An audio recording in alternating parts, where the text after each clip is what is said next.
Muito boa noite, sejam bem-vindos ao primeiro quadro do meu canal, que eu ainda não decidi como é que vai se chamar, mas estou com uma pequena ideia que talvez seja uma boa, não sei. Hoje eu quero falar um pouquinho sobre Bíblia. Há um tempo atrás, fazendo um devocional, eu encontrei uma passagem em Eclesiastes 7 que na época me rendeu uma boa ideia para vídeo e cá estamos nós. A passagem em questão começa assim: verdadeiramente a opressão torna um homem sábio louco, e um presente destrói o coração. Todas as coisas vi nos dias da minha vaidade. Há um homem justo que perece na sua justiça, e há um homem ímpio que prolonga a sua vida na sua maldade. Não seja demasiadamente justo, nem faça a si mesmo muito sábio. Por que te destruirias a ti mesmo? Não sejas demasiadamente ímpio, nem sejas louco, porque morrerias antes do tempo. Bom é que guardes isto, sim. Também disto não retires a tua mão, porque quem teme a Deus escapa de tudo isso. A sabedoria fortalece o sábio mais do que 10 homens poderosos que haja na cidade, porque não há homem justo sobre a terra que faça o bem e não peque. Não atentes a todas as palavras que são ditas para que não ouças o teu servo amaldiçoar-te, pois muitas vezes o teu coração reconhece que tu da mesma maneira amaldiçoaste a outros. E acredito que, assim como eu, uma boa parte das pessoas que estiver vendo esse vídeo, ao lerem essa passagem pela primeira vez, pensaram: ué, então talvez eu possa ser injusto de vez em quando, ou então tolo aqui, ali, ou então talvez não é necessário buscar ser sábio o tempo todo, nem justo o tempo todo. Talvez justiça em excesso seja algo ruim, não é mesmo?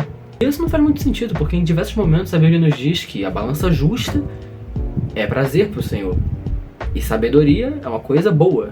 Tanto é que se você ler Provérbios e Eclesiastes, você vai ver um monte de coisas ensinando você a ser sábio. Caso contrário, não haveriam 2 livros dedicados a isso. Só que a questão em si não é essa. Para fazer mais sentido, a gente vai começar pelo final, pelo início, e depois vai pro meio, ok? O autor nos diz no versículo 15 na Bíblia o seguinte: todas as coisas vi nos dias da minha vaidade. Há um homem justo que perece na sua justiça, e há um homem ímpio que prolonga sua vida na sua maldade.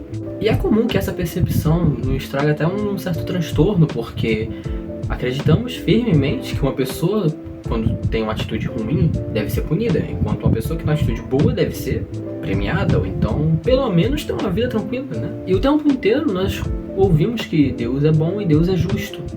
E um dos principais ensinamentos que temos na Bíblia é para buscarmos fazer coisas boas. Isso foi uma das coisas que Jesus mais falou no seu tempo na Terra. Amem uns aos outros como a si mesmo. Amem o Senhor, o seu Deus, acima de todas as coisas. E por aí vai, dando diversos exemplos de como ser uma pessoa boa. Mas aí nós tivemos pessoas que fazem de tudo para serem como Jesus, sendo expulsas de sua casa, morrendo, sendo assaltadas, sendo torturadas. Enquanto isso, vemos pessoas por aí que nós julgamos serem cruéis ou ruins, crescendo na vida, tendo um bom carro, casando, morrendo velho. Isso muitas vezes pode nos fazer questionar: afinal de contas, por que eu tô me esforçando para ser bonzinho? Porque se o malzinho tá ganhando isso tudo e o outro bonzinho tá só se ferrando, então não tem porquê eu ser bonzinho, certo? Esse foi o pensamento de Asaf em Salmos 73. Ele diz que: mas quanto a mim, os meus pés quase se foram, os meus passos quase escorregaram, pois eu tive inveja dos tolos quando vi a prosperidade dos perversos. Pois não afastes em sua morte, mas a sua força é firme. Eles não estão em tribulação com os outros homens, nem eles se afligem com os outros homens. E ele chega num ponto nesse pensamento de até dizer: realmente eu limpei o meu coração em vão, e lavei as minhas mãos na inocência.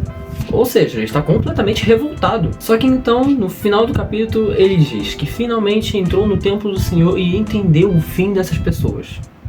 E para ele parar de reclamar, com certeza o fim não é legal. A respeito de não ser ímpio em excesso ou tolo em excesso, basta pensar assim: não deixe que essa percepção faça com que você escolha abandonar os bons caminhos. Somos humanos, é natural que a gente cometa erros. É natural que a gente de vez em quando tropece e tenha que se erguer de novo, limpar as roupas e seguir em frente. Mas a percepção de que pessoas ruins no mundo muitas vezes estão se dando bem não pode mudar a nossa visão do mundo. Não pode mudar a nossa forma de ser. E é aí que entra o conselho do versículo 16. Não seja excessivamente justo nem demasiadamente sábio. Por que desperdiçar a sua vida? O verbo usado na versão hebraica pelo menos é ithpael. É uma palavra mais reflexiva, é uma ação feita para consigo mesmo. Pelo menos com base no que eu estudei. Ou seja, não é você ser de fato aquilo, é você ser aquilo para si mesmo. Ser justo para si mesmo, ser sábio para si mesmo. E isso é extremamente perigoso, porque pode muitas vezes nos levar para um lugar de legalismo e ascetismo.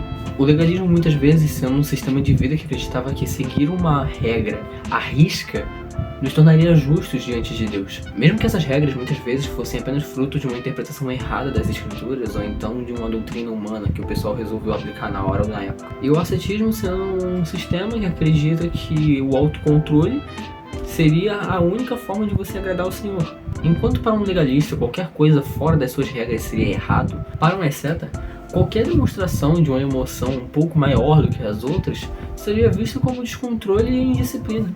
E isso, convenhamos, é uma chatice enorme, mas infelizmente é o que mais temos hoje em dia, né?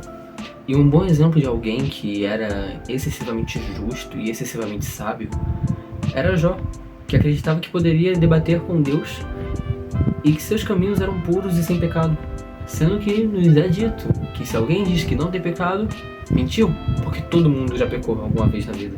Então na próxima vez que vocês pararem para ver que o mundo pode ser injusto às vezes, não deixem que isso mude o caminho de vocês, não deixem que isso afete sua essência. Continue se esforçando para ser uma pessoa boa, da melhor forma que puder. Continue buscando os bons caminhos. Mas também não transforme isso num peso para si e para as pessoas ao seu redor. Não se encha de dogmas, nem de doutrinas em excesso. Porque, bom, nada em excesso é bom. Não se desanimem também, porque Jesus disse: no mundo tereis aflições, mas eu venci o mundo e vocês vencerão também. Então é isso. Não seja Maria vai com as outras, não se torne malvadinho porque algumas pessoas malvadinhas por aí estão se dando bem. Nem seja um porre que fica imputando regras em todo mundo à torta e à direita. Deus abençoe e até.